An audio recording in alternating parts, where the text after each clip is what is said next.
Hello বন্ধুরা, আপনারা সবাই কেমন আছেন? আশা করি সবাই অনেক অনেক ভালো আছেন। আমি চলে আসলাম শাহরুখ খান আর সোহানা খানের কিং মুভির রিভিউ নিয়ে।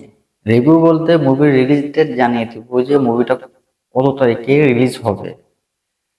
আর শাহরুখ খানের কিং মুভিটা সব থেকে বেস্ট, এই বছরের সেরা মুভি হবে। কারণ শাহরুখ খান তো খানই বাদশা, ইন্ডিয়ান বাদশা যাকে বলে, সব থেকে সুপার একটা হিট মুভি।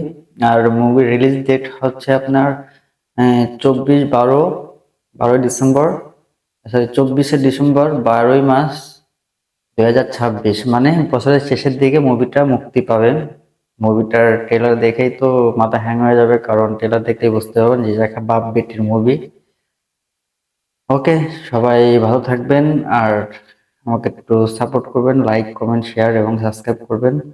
আর ট্রেলারটা দেখবেন, ট্রেলারটা দেখলেই বুঝতে পারবেন মুভির স্টোরি কি হবে।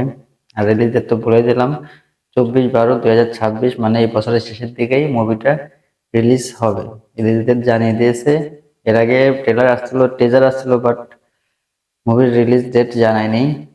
কিন্তু আজকে অলরেডি জেনে গেছে, আপনাদের সবাইকে জানিয়ে দিলাম। আপনাদের যারা যারা শাহরুখ খানকে অনেক বেশি পছন্দ করেন, অনেকেই আছেন এই মুভির আশায় বসে আছেন, অনেকেই আছে জানি। এই জন্য রিলিজ ডেটটা জানিয়ে দিলাম, সবাই ওয়েটিং এ থাকেন। ওকে, বাই বাই, সবাই ভালো থাকবেন। আর আপনাদের সবাই